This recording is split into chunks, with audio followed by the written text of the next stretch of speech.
The ANC has now concluded its two-day local government workshop. The gathering was looking to find ways to improve the poor state of municipalities, which has often raised concern and been flagged multiple times by the Auditor-General's office. Political analyst TK Pooe was an observer at that summit and joins us now to talk more about the workshop. TK, a very good afternoon or good evening. Thank you so much for your time. Having been there, what were your main observations?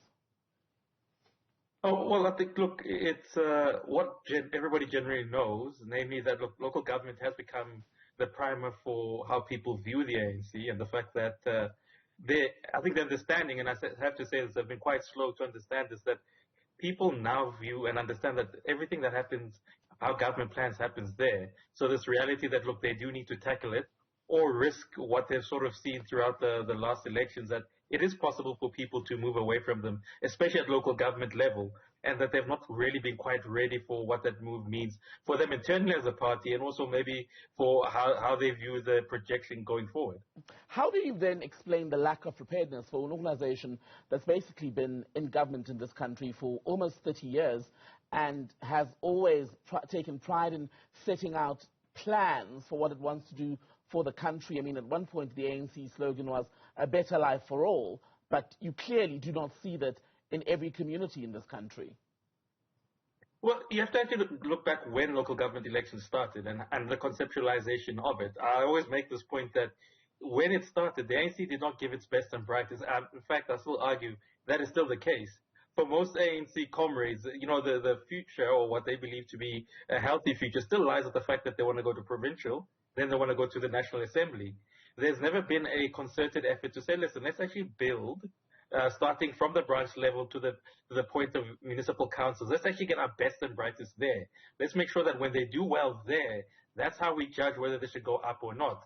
What it tends to be, unfortunately, is those that are either discarded, that are not seen as the best and brightest, or those that it's almost like saying, look, typically you've done a good job for the movement, so as a way of paying you off, yeah, just go spend time in municipal council.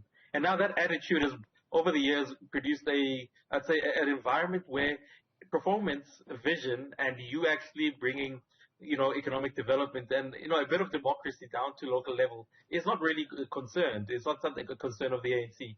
Hence, you get the results that we're getting now, because you're right in saying they should have thought about this. But as I always keep arguing, it's not really something they really give a lot of attention to. Because if I had to ask you, what is their plan for how they really select the best and brightest to go to local government, and how many of them are actually specialists? Because that's the other thing that they've always missed, that for you to actually work in local government, you need to be a specialist in that field, and it's almost ignored as though you'll find your way, and if you don't, oh well, what's the worst that could happen? And is it then a sign, this workshop this week, that the ANC has finally woken up to the reality that it can no longer rest on its laurels, take for advantage the fact that South Africans would be understanding of the fact that it's a liberation movement that had to get ready for government at all spheres, almost, shall we say, at a moment's notice for many of the people who were then deployed, because there was just so much work to be done that even after the best of the best had been, let's say, made cabinet ministers, etc., there were other levels that needed to be filled. Well, yeah, I'm glad that you also kind of put emphasis on the idea of best. When I'm saying best of the best, it's in their conceptualization, not how we might perceive the best of the best to be. How do you perceive it, TK? Look, I'll be very honest. There is no such thing at the moment. The best of the ANC is actually, many of them are not even allowed by the ANC to go to the top. That's one thing. And secondly, look, the ANC is not short of individuals who are excellent, either from a private sector, academic, or other point of view. It's just that the system doesn't allow them to go in there. So what you have then is people who, look, if I gave you an opportunity to earn $1 million or something as a member of parliament or as a minister, and you really didn't have to be excellent, you'd also take the opportunity. But that's how I conceptualize it, but I don't want to harp on that too much. I'll simply say, look, it's a bit too late, because I always make the point, people are now becoming familiar with the language of the Auditor-General. But you have to go back all the way to the 2010s, when then it was already flagged that, listen, local government is struggling. And we have not even got to the point of where, when you speak about local government, I spoke about skills. We haven't got to the point of what makes local government unique is that there's supposed to be a self-generating entity. And for you to have self-generating capacity, you need to bring business into it. So at the moment, we're just simply dealing with you managing a lot of the grants that come through from national government. We're not even speaking about how you attract business and how you retain business in communities. And obviously something which we now know for sure. We're not even speaking about how you maintain infrastructure and build for the future. So those things are still in the background. And I think the reason I say it's good that they're now starting to say, look, let's address them. But I think they're only just touching the tip of the iceberg of how you should be addressing local government. Have they put enough on the table then by way of solutions that you think, A, are workable, B, where they've got enough capacity to make those a reality, given that we're seeing an increasingly contested political space? Support for the ANC is lower than it's ever been. Well, look, don't take my word for it. Just look at the last government elections, what the results are. So if we have to use that as a parameter of how people view the ANC, I think that they're truly not doing enough. And I think it's only, look, I always want to make the point, for South Africa to be fixed needs to start at local government level. But this is not something that one term fixes. This is something that's going to take about 10 to 15 years for us just to even stabilize those institutions. So for me, when I look for solutions, and I don't want to hear something which sounds, how do I want to put it, more philosophical and more dreamy. I want to hear the reality saying, listen, we are actually stuck at the moment. And the best way for us to go this is actually go back and say, listen, how do we capacitate the individuals we have to simply stabilize local government? And something which is missing in Gauteng, how do we actually get to the hard conversation which Gauteng should be having, which is to say we have too many municipalities in a province which is, truth be told, it's not such a big province. We actually need about 2 to 3 municipalities to actually run this province so that we can pool resources to attend to infrastructure. So until I hear those things, I will be respectful of what they're discussing and what will come out, but I don't think it really addresses what we really are facing as people that live in Gauteng.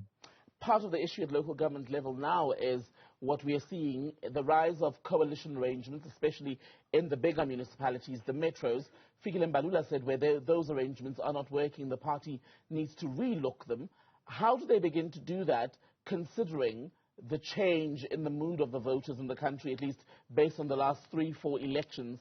And how much bargaining power does the ANC of 2023 actually hold in these arrangements? Well, look, it's a symptom of local coalition governments is a symptom of the fact that, look, the ANC has fallen. I think it's always important to make that point. There's a reason why many of these municipalities are going into this. It's not that the ANC, was just innocent in this. They have fallen. And how much bargaining power they have at the moment is not too much as we're seeing, because now they have to jostle, they have to put proxies there, and they have to speak to parties they otherwise would not. Now, I think a sign of maturity from the ANC regarding coalitions would be, are they actually looking at it strategically or simply ideologically? And by that I mean, I think you and I have had this conversation.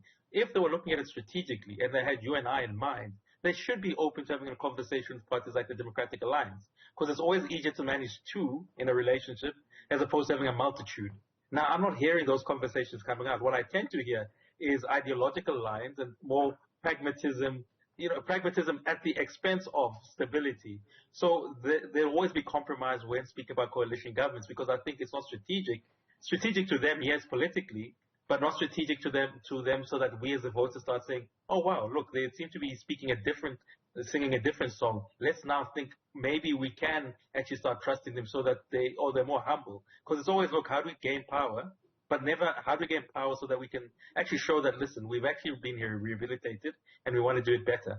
Dr. TK Pooe, good to speak to you. Thank you so much for that.